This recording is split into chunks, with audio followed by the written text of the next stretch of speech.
Assalamualaikum and good day everyone. My name is Aleeya Solehah binti AHMAD SABRI and I am from LG 24018. And for today's presentation, I will walk you through a detailed grammatical analysis of a single complex sentence, and we will break it down into its core components to understand how meaning is built through the structure. And our agenda for today has 5 key aspects, which is the first one, we will identify the basic sentence patterns of our main clause, and then we will locate and analyze the embedded clause, and we will do the same for the embedded phrase.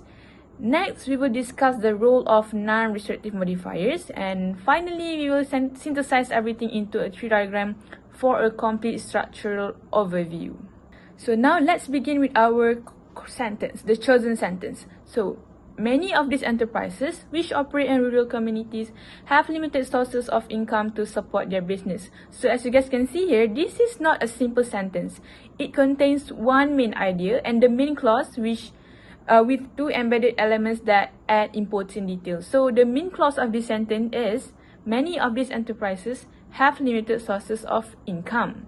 And inside it, we also have an embedded clause which operate in rural communities, and this falls under relative clause. And finally, we have an embedded phrase to support their business, and this falls under infinitive phrase. So now let us discuss each part in detail. For the structure of basic sentence, we have many of these enterprises have limited sources of income.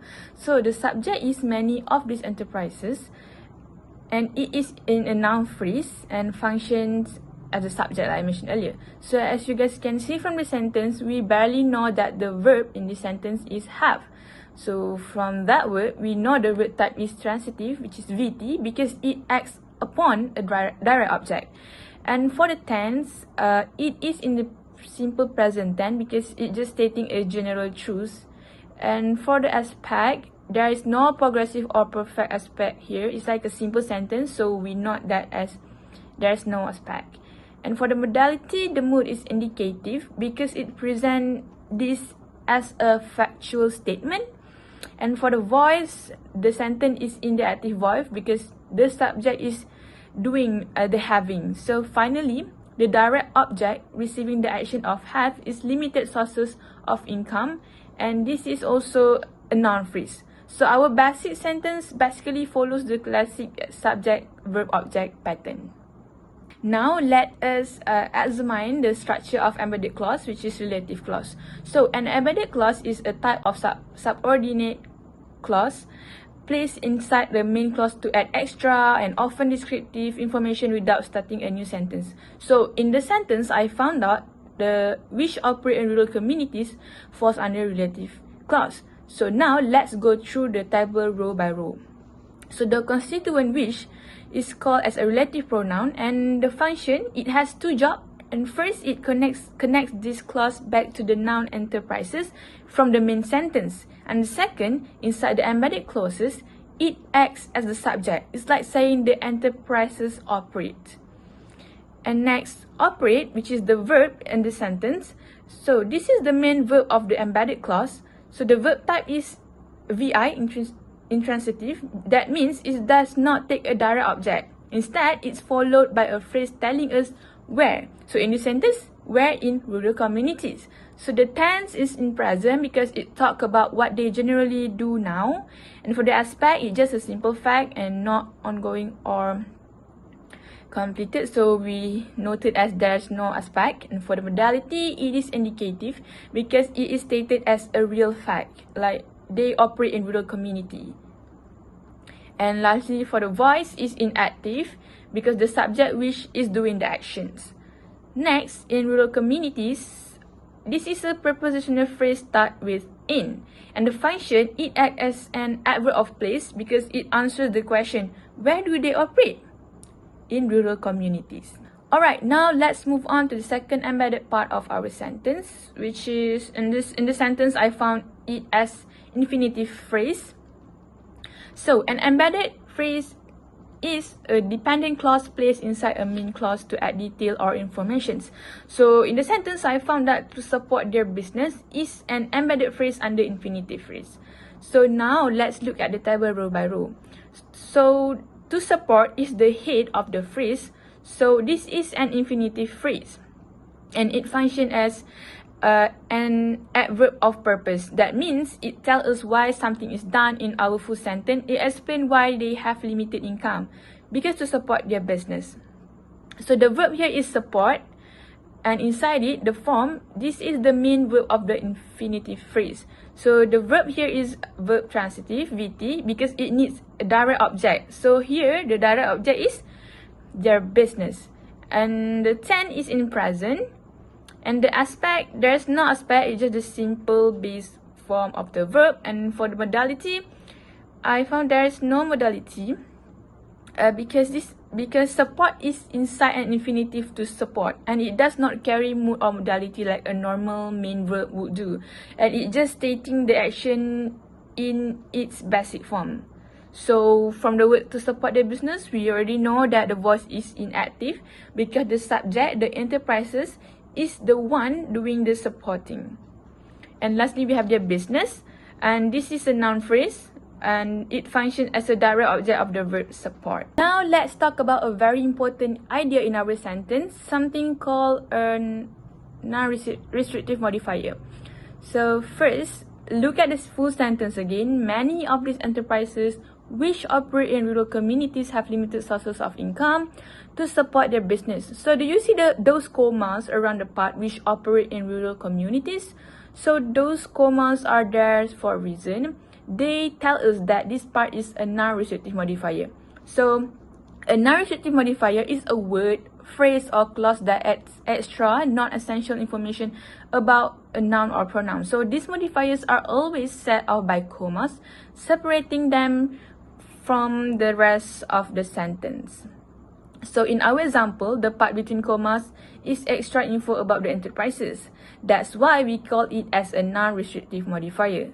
And finally, we have come to the best part of this presentation, which is diagramming a tree diagram. So a tree diagram is like a map of the sentence. It shows us how all the parts connect from the biggest idea down to the smallest words. So let's us build it step by step using our sentence. So the first step is we're going to start with the full sentence as, and at the top we write S for sentence.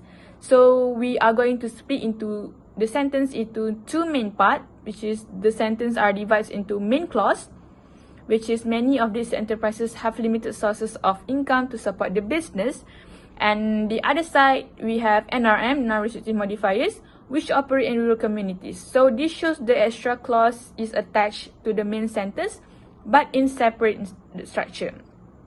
So directly under S, we have main clause, and this is where we put our main sentence. So the first branch under main clause is noun phrase subject, which is the noun phrase that acts as the subject. So inside the subject noun phrase, we can see determiner, which expands to the pre-article and many of. And then beside that, we have noun phrase, which contains demonstrative pronoun this and the noun enterprises. So the entire subject is many of these enterprises.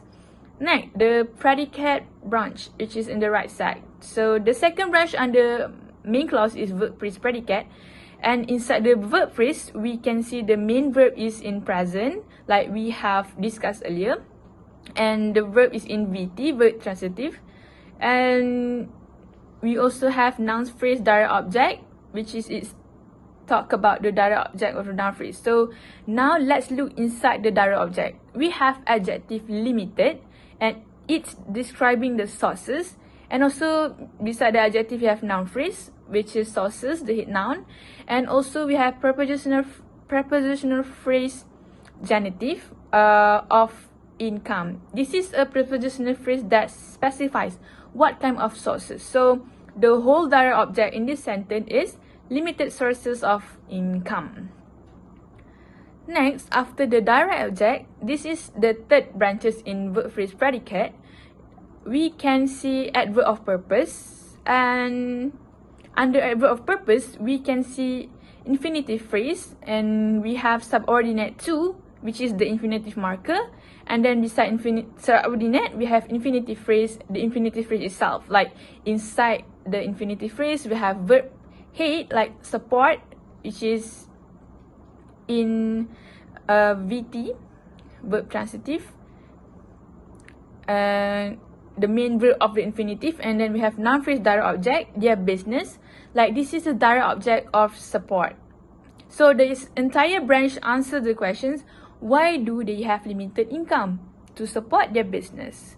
Now, going back to the subject, notice there is an NRM branch attached to it, and it is stand for non-recitative modifier. So it adds extra information and instead of by commas. So inside the NRM, we have relative clause which operate in rural communities. So inside the relative clause, we have noun phrase subject, which, and it is a relative pronoun, and it also acts as the subject of the clause. Beside noun phrase subject, we have verb phrase predicate, which is the main verb is operate, and it is in verb intransitive, VI. So beside the main verb, we have prepositional phrase adverb of place in rural communities, and prepositional phrase functioning as an adverb of place. So in this tree diagram, you will notice an arrow pointing from which to enterprises, and this arrow is very important. It shows that which is referring back to the enterprises. So grammatically, which is a relative pronoun, and its job is to replace and refer to the noun before it, and here enterprises. So when we say which operate, we really mean the enterprises operate.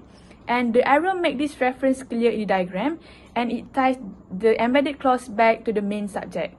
And honestly, using a tree diagram like this really helps to see and understand how all the words fit together, so we can break down sentences clearly and easily.